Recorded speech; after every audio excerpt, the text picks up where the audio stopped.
इस वक्त की अगली बड़ी खबर हम आपको दे दें। भारत पर बड़े हमले का अलर्ट जारी किया गया है। खुफिया एजेंसियों ने जानकारी दी है कि सर्जिकल स्ट्राइक के बाद पाकिस्तान और वहां पल रहे आतंकी संगठन भारत में सीज फायर उल्लंघन, घुसपैठ और आत्मघाती हमले को अंजाम दे सकते हैं। खुफिया एजेंसियों ने अलर्ट जारी कर दिया है। देश भर में चप्पे चप्पे पर जवानों की तैनाती की गई है। आशंका जताई जा रही है कि पाकिस्तान की तरफ से दोबारा से सीज फायर का उल्लंघन हो सकता है और आत्मघाती हमला आतंकी कर सकते हैं। लेकिन कल जिस तरह भारत ने पाकिस्तान की सीमा में घुसकर ही उन्हें मुंहतोड़ जवाब दिया, वो सबके सामने है।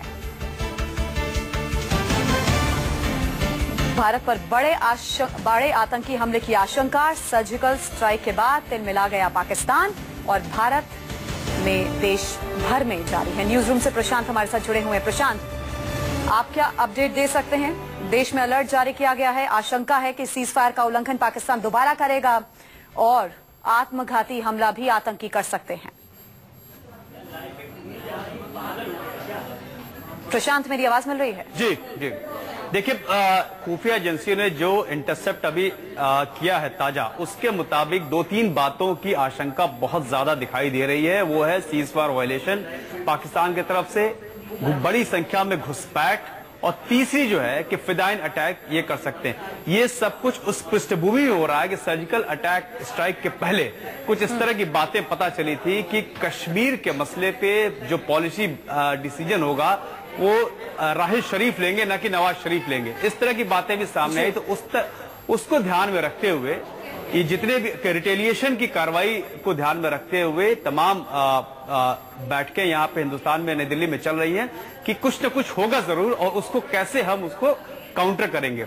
ये एक, क्योंकि ये मान के चला जा रहा है कि चाहे वो बॉर्डर पे या किसी सिटी एरिया में कुछ आशंका ऐसी जताई जा रही है कि ये गड़बड़ी जरूर करेंगे, क्योंकि बौखलाहट बहुत ज्यादा है।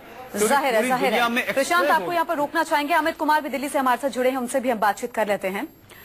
सुरक्षा मामलों पर गृह मंत्री राजनाथ सिंह की बैठक शुरू हो गई है। गृह मंत्री राजनाथ सिंह की अध्यक्षता में यह बैठक हो रही है। सर्जिकल स्ट्राइक के बाद भारत पर हमले के खतरे को देखते हुए ये बैठक बुलाई गई है। मंथन किया जा रहा है क्योंकि आशंका जताई गई है कि पाकिस्तान बहुत ज्यादा बौखला गया है और दोबारा से सीज फायर का उल्लंघन करेगा और आत्मघाती हमले को भी अंजाम दे सकता है।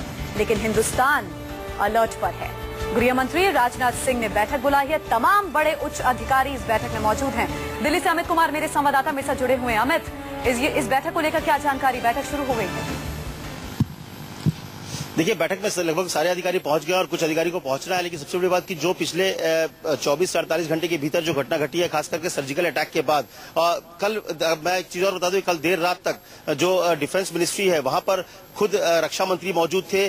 करीब रात 11 साढ़े 11 बजे तक मौजूद थे। इसके अलावा तीनों सेना के चीफ वहां पर थे। एनएसए भी रात को देर रात वहां पहुंचे थे। उन्हें इस बात की आशंका थी कि सर्जिकल अटैक के बाद कल रात को कुछ न कुछ हमला हो सकता है पाकिस्तान की तरफ से, और इस तरह के इन्फॉर्मेशन लगातार मिल रहे थे कि पाकिस्तान आर्मी न सिर्फ अपने तरफ से कुछ एक्शन ले सकती है, बल्कि जो टेररिस्ट ग्रुप है जिनको वो बड़ा कर रही है, पाल रही है, पोस रही है, उसके जरिए भारत में बड़े हमले को अंजाम दिया सकता है। और इसीलिए देश की सुरक्षा के हालात क्या है, सीमा पर किस तरह से तैनाती है, सीमा पर जो कल ही आदेश दिया गया था कि सीमा से 10 किलोमीटर के भीतर जो गांव उन्हें खाली करा दिया जाए, तो इन सारी चीजों को लेकर समीक्षा बैठक चल रही है। तमाम जो इन्फॉर्मेशन गैदर हुए हैं पिछले 24 घंटे के भीतर, उसको लेकर बातचीत हो रही है। और सबसे बड़ी बात की, अगर इस तरह के हमले होते हैं या इस तरह की स्थिति पैदा होती है तो उससे कैसे निपटा जाए, इन सारी चीजों को लेकर भी तैयारी है। बड़े अधिकारी बैठक में मौजूद हैं और